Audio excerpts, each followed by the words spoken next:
ஒரு காமனான தீம் என்னன்னா ஜெண்டர் ரோல்ஸ். அதாவது ஆண்னா இப்படி பெண்ணா இப்படின்னு நம்ம சமுதாயத்துல நிறைய விஷயத்த சொல்லி தந்தாச்சு.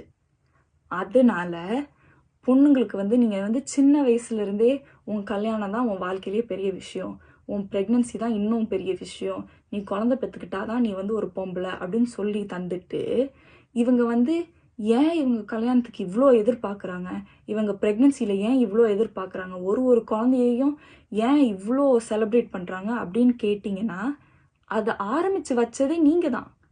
நீங்கள் இந்த ஜெண்டர் ரோலில் தான் நீ இருக்கணும் அப்படின்னு சொன்னால் அந்த பர்சன் அந்த ஜெண்டர் ரோலில் எப்படி சந்தோஷமாக இருக்க முடியுமோ அப்படி சந்தோஷமாக இருக்க ட்ரை பண்ணாங்கன்னா அதையும் நீங்கள் குறை சொல்கிறீங்க. அப்போது ஒன்று இந்த ஜெண்டர் ரோல்லேருந்து வெளியே வாங்க. ஒரு பொம்பளைக்கு வாழ்க்கையில் அவங்க கல்யாணம், அவங்க பிள்ளைகள் பெற்றுக்கிட்டா அதுக்கப்புறம் ப்ரெக்னன்சி தான் பெரிய விஷயம் அப்படின்னு சொல்கிறத நிறுத்துங்க. இல்லாட்டி நீ ஓ இந்த ஜெண்டர் ரோலில் சந்தோஷமாக இருக்கியா, உன்னை சந்தோஷமாக வச்சுக்கிறதுக்கு கோடி கோடியாக செலவு பண்ணணுமா, இந்த வா நான் கோடி கோடியாக செலவு பண்ணுறேன் அப்படின்னு போய் செலவு பண்ணுங்கள். இதுதான் உங்கள் 2 ஆப்ஷன்ஸ்.